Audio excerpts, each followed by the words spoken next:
kepanasan badannya. Aduh anjing gua ditempelin. Geliga ya kan. Balsem yang nanya. Geliga? Enggak. Iya. Iya kan?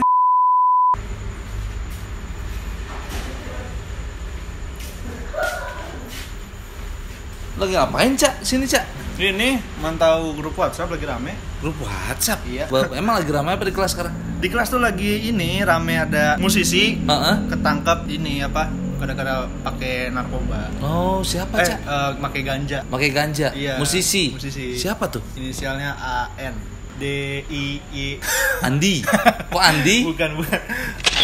JI. Anji. Iya. Enggak, Cak. Apa? Secara inisial salah. AN tuh masa Anji? Anji apa? Anji N-nya ada lagi harusnya. AN alias AN kan nama aslinya nih. EAP alias AN. EAP alias AN. Iya, AN tuh Anji maksudnya. Enggak tuh, Cak. Iya, di sini polisi yang ngomong. Artis berinisial DM, Daus Mini, jelas. Inisial AN, Anji. Bukan inisial itu mah, Cak. Inisial. Bukan. Itu inisial. Bukan inisial, Cak. Apa? Dia sial itu mah. Enggak. Iya, inisial. Udah, intinya itu orangnya itu. Ya, kita terima aja. Oke, mau inisial AN, AD, AU. Oh, atau enggak AN tuh Anji nih. Iya kan? Iya kan, Cak? Mungkin ya. Iya, dia terjerat kasus kepemilikan narkotika jenis ganja. Barang bukti pertama ada di Cibubur, lalu dapat lagi di Bandung. Barang bukti di Cibubur, dapat lagi di Bandung. Iya, jadi mungkin pertama ketangkapnya di Cibubur, terus setelah diselidiki di mana lagi dia ternyata ada di Bandung. Oh. Penyimpanannya banyak juga ternyata ya. Banyak juga ya. Kendati demikian Ronaldo belum mau memberikan. Bukan itu, Cak. Itu mah yang selanjutnya. Enggak bener. Nih, kami mau mengungkap sampai ke atasnya. Pola-pola semakin rumit, tapi kami akan menyadarkan bisa membongkar peta-peta peredaran ini, ucap Ronaldo. Anjing, gua kira Cristiano Ronaldo. Bukan, polisi juga ada namanya Ronaldo. Bisa main bola juga sih dia. Nomor punggungnya 7 kali ya? Iya. Tuh gitu. Jadi 2 tempat tuh penyimpanannya. Iya, ternyata setelah diselidiki ada Gila. Cibubur dan di Bandung. Cibubur dan di Bandung. Gue pikir Anji tuh punya banyak lagu. Ternyata punya banyak ganja juga. Nggak nyangka gue, Cak. Oh, lu nggak nyangka? Nggak nyangka gue. Kalau gue sih ngeliatnya udah nggak aneh sih. Artis, musisi, seniman yang pakai narkoba, ganja. Iya sih. Karena kan mungkin bisa memicu kreativitas. Karena mungkin kan efek samping dari ganja itu bikin seneng. Katanya kan bikin apa? Happy. Bikin ya? happy. Bikin seneng. Jadi kreativitas tuh jalan. Jadi kayak pas ngisep tuh ada pelangi mungkin di atas itu. Kayak SpongeBob. Ini ya.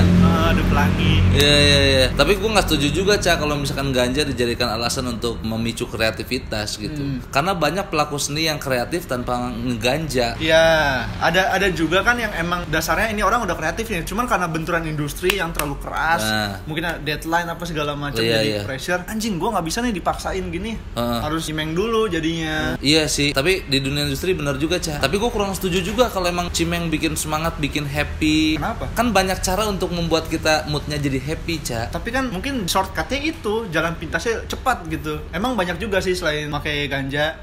Kan bisa juga apa?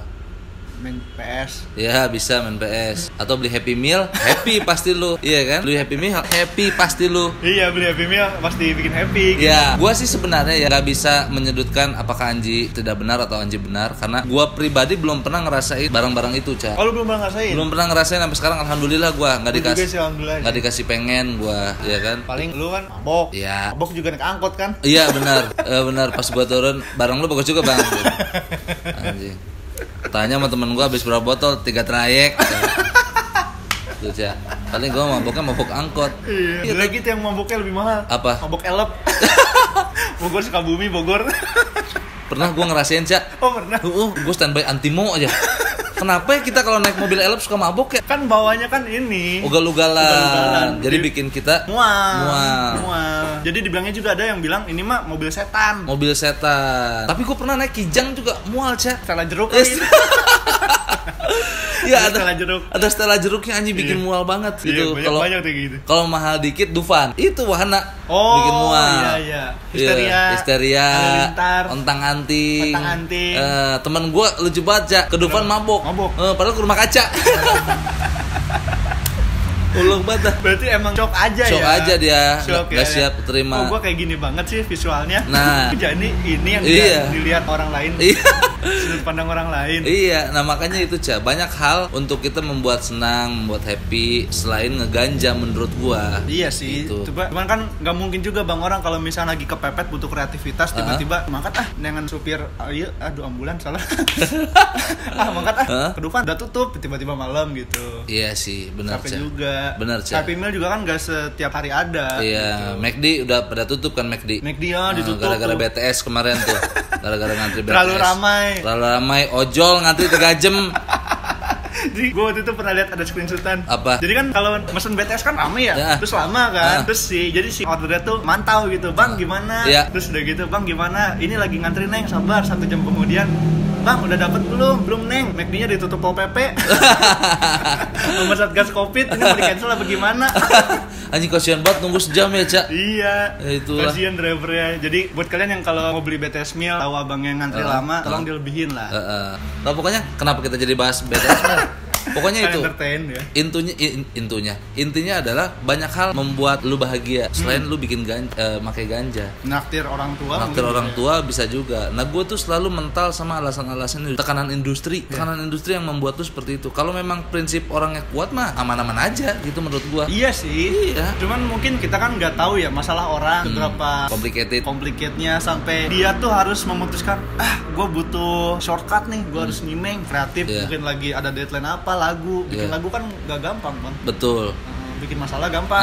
Bikin masalah gampang. Bikin lagu emang susah sih. Nah makanya pelajaran lah buat kita semua Cak. Tapi kalau hati-hati. Menurut lu kalau ganja untuk keperluan medis itu gimana? Kalau katanya kan ada yang bilang juga berhasil kok ganja menyembuhkan beberapa penyakit gitu atau meredam penyakit, tapi malah orangnya ditangkap gitu. Padahal dia nggak buat hahi-hahi nyimeng gitu. Tapi buat medis itu gimana?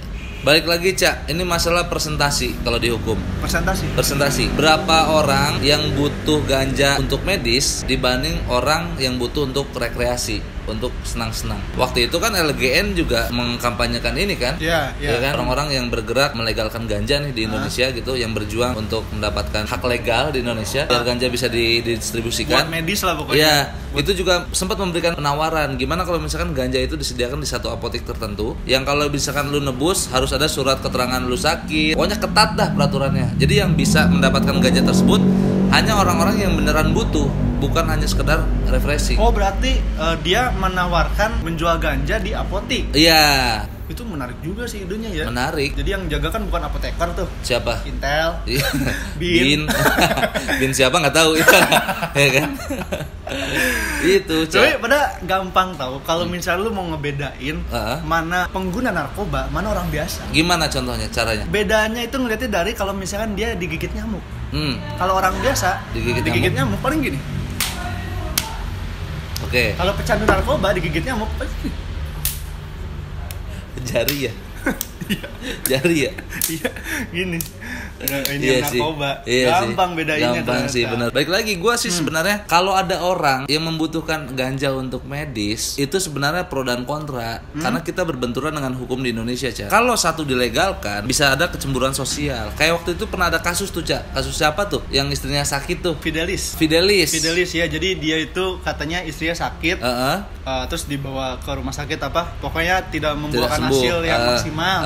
Akhirnya dia coba pakai metode pakai ganja. Ternyata lumayan berhasil, mengobati lah pelan-pelan. Akhirnya dia nanam ganja di belakang rumahnya, terus ya keciduk, terus diambil ganjanya dan gak lama saat itu istrinya meninggal. Nah itu sebenarnya menuai pro dan kontra. Di satu sisi gue sebenarnya miris, kasihan gue. Mungkin ganja bagi Fidelis itu salah satu penolong si nyawa istrinya. Tapi di satu sisi kalau memang itu dibiarkan, misalkan si Fidelis tidak dihukum, diperbolehkan, ini akan menimbulkan kecemburuan sosial kepada orang yang memiliki orang sakit lainnya, Cak. Jadi kalau misalkan si Fidelis dibiarin nanam ganja, orang yang punya orang sakit juga bisa nanam ganja juga. Fidelis aja nggak ditangkap, bisa jadi gitu, Cak. Itu sebenarnya yang bahaya. Beda-beda, ntar selain ngumpulin customer juga ngumpulin orang sakit. Iya, makanya jadi nggak sama. Tapi kenapa nggak dibuat riset gitu? Kalau misalkan, masa sih ini bisa nyembuhin penyakit? Jadi dokter-dokter tuh ngeriset ganja tuh bisa kan? Udah, Cak, sebenarnya. Diskusi masalah ganja terhadap dokter ini saling berbenturan, Cak. Kalau ganja bisa dilegalin untuk pengobatan, obat-obat dokter udah nggak ada yang mau, Cak. Tinggal mahalin aja harganya. Harga ganja, rokok aja sekarang 25.000 dicari, apalagi ganja. Marlboro sekarang 35.000, banyak yang ngisep. Iya sih. Apalagi ganja, yang dia tahu ganja bikin bikin nyapa. Halu. Iya kan? Bikinnya apa? Iya. Kalau misalkan ganja dilegalin, gimana nih obat-obatan organik atau generik obat-obatan generik si dokter? Ngadu. Iya, kepentingan antara ID dengan kepentingan si ganja ini berbenturan. ID dan ide nggak sejalan. Iya. Makanya gue nggak tahu ini pernah dibahas di forum mana apa enggak, tapi gue pernah dengar diskusi. Ada forum kaskus. Enggak, forum kaskus isinya sundulkan doang anjing. Tapi ternyata di dunia juga banyak negara yang melegalkan ganja. Gak cuma jadi ada beberapa negara yang melegalkan ganja. Kayak contohnya Belanda. Di Belanda diizinkan warga Belanda itu nanam ganja paling banyak 5 tanaman ganja. 5 tanaman ganja. Di rumahnya. Jadi kalau emang mau panen, banyakin aja tuh rumah. Iya. Iya. 5 dikumpulin struk ya kan? Iya. Boleh tuh. Boleh di Belanda. Harusnya si Fidelis pindah ke Belanda, Ca. Jauh, Bang. Lah, daripada di Indonesia tangkap berbenturan dengan hukum. Tapi kan gak ada duitnya. Dibiayain sama pemerintah. Berarti disupport dong. Disupport untuk pindah negara. Gak apa-apa dong. Gak bisa tuh demi pemerintah. Si istrinya ini satu Belanda dilegalkan ganja. Terus di mana lagi, Ca? Kanada. Ganja. Dia tuh baru 2018 disahkan. Jadi pemerintah setiap wilayah juga menetapkan aturan khusus untuk proses penjualan dan distribusi ganja sebagai komoditas bisnis. Tuh kan. Meski demikian pemerintah tidak mendukung promosinya secara berlebihan untuk membatasi penyalahgunaan. Nah, tuh kan. Bener, jadi kan? Nggak terlalu jor-joran dibilang ini ganja dijual di sini. Iya. Gitu. Betul. Itu balik lagi, poinnya benar, untuk menghindari penyalahgunaan. Berarti kan yang salah bukan ganjanya, tapi manusianya. Emang dari dulu gitu, Ca. Berarti kan harusnya bukan ganjanya yang dilarang, tapi orang-orang yang menyalahgunakannya dilarang. Ca, orang Indonesia itu terlalu pinter. Saking pinternya, nggak tahu yang mana yang benar, mana yang salah. Karena terlalu pinter. Jangankan jauh-jauh ganja. Tempat sampah udah dibedain, organik, non organik. Organik bedanya A, B dan C, non organik bedanya C dan D. Buang plastik tetap di jalan. Itu udah ada 2 pilihan. Saking bingungnya gue mau ini plastik organik apa non organik? Bodoh dibuang. Apalagi ganja, Ca. Iya kan? Gue pernah lihat aja organik, sampah non organik di bawah plastik cireng. Ini orang bodoh. Lu pernah lihat ya? Gue pernah melakukannya, Bang. Bingung. Takutnya ini kalau misalnya kita salah masukin, ntar liatin orang, itu orang goblok sih. Nah, itu kan bukan sampah organik. Iya, gitu, makanya itu. Salah. Wawasan, Ca. Untuk membuat masyarakat Indonesia pinter terhadap penggunaan ganja itu sulit banget. Mereka mah taunya ganja ngebaks, teler, yuk. Iya, halu, ya kan? Ya bagi sebagian orang mungkin tahu cara menggunakan ganja yang benar, tapi selebihnya jangankan ganja, Ca. Anggur merah, tahu? Anggur merah. Dulu itu anggur merah dikemas sebagai jamu. Orang mau berangkat kerja minum anggur merah segelas loki kecil ini, baru berangkat kerja. Karena untuk ngangetin tubuh. Ngangetin tubuh. Iya, sesuatu yang berlebih itu nggak boleh. Anggur merah cuman segitu doang. Lihat anak sekarang beli anggur merah. Nggak cukup juga habis tuh. Iya, nggak cukup sebotol, beli sekrat. Tujuannya apa? Buat mabok. Bukan buat nganget. Kalau buat tujuannya buat ngangetin badan, 1 krat kepanasan badannya. Aduh anjing, gue ditempelin geliga, ya kan? Balsem yang nanya. Geliga? Enggak? Iya. Iya benar. Makanya. Oh dulu tuh emang buat ngangetin badan. Tapi kan mungkin itu kurang relevan di Indonesia karena iklim Indonesia kan panas. Iya, tropis. Iya, nggak usah diangetin juga emang udah anget. Iya betul. Tapi kan kalau berangkat subuh kerja mah dingin juga, Ca, subuh. Ya iya sih. Iya kan. Nah itu, daripada mendidik masyarakat Indonesia supaya pinter untuk melakukan ganja, mending ganjanya aja sekalian diamanin. Toh orang-orang ini juga kalau dikasih nggak semuanya pinter. Ini yang bahaya. Seperti 2 mata pisau. Ganja di satu sisi bisa digunakan medis, di satu sisi bisa digunakan untuk yang aneh-aneh. Lebih banyak mudaratnya ketimbang manfaatnya. Diteliti persentasinya, yang orang butuh ganja tidak lebih banyak dibanding orang yang butuh untuk rekreasi. Seperti itu. Mungkin belum saatnya. Mungkin belum saatnya. Kita nggak pernah tahu 2045, 2050 mungkin kalau misalkan kita masih hidup bisa jadi lah ganja legal. Ganja legal. Bisa jadi. 420 gitu. Tuh makin banyak. 420 makin banyak sekarang. Anjing nyesel tuh. Anjing nyesel. Aduh. Kok nyesel? Hah? Kok nyesel sih? Nyesel dia pasti. Kenapa gua nggak nanamnya 2050 ya gitu. Nggak nyetoknya gitu, Ca. Ya kan kita nggak ada yang tahu. Nggak ada yang tahu, Ca. Hati-hati dah sama barang begituan mah, Ca. Betul. Karena sekali kayak rokok deh, sekalinya lu nyobain, lu bisa ketagihan, Ca. Kalau narkoba atau ganja itu kan berbenturan dengan hukum, dengan nyawa diri sendiri. Itu ketergantungan. Banyak kasus orang jadi klepto gara-gara nggak punya duit buat beli narkoba. Ya, akhirnya mendesak apapun halnya untuk mendapatkan narkoba. Motor disekolahin, orangnya enggak. Yang pinter motornya, iya kan, Cak? Orangnya mah beli narkoba, motornya di sekolahin dia, iya kan? Makanya hati-hati, Cak. Pokoknya buat teman-teman semua di sini, apapun alasannya, mau tuntutan industri, tuntutan pekerjaan lu, kalau memang lu ngerasa mumet, nggak ada kreativitas, cari dengan alternatif lain selain mengkonsumsi barang-barang tersebut. Buat teman-teman semua pesannya adalah harus lebih waspada dimanapun lu berada. Karena kejahatan tidak dilakukan 2 kali. Gimana sih, Cak? Itu apaan sih? Karena kejahatan bukan karena ada niat, tapi karena ada kesempatan. Nah, gua sebenarnya mau ngajak senior satu lagi, Cak. Alumni satu lagi. Cuman dia masih sibuk. Sibuk syuting sana, syuting sini. Iya. Gak sempet datang sini. Gua juga pengen ngobrol sama dia. Nanti dah kalau misalkan ada, kita doain aja semoga filmnya selesai. Iya, biar dia atau syutingnya cancel. Jangan, kalau itu mutusin rezeki orang, Cak. Iya. Gitu. Pokoknya lo doain dah. Ntar gue doain dah. Hah?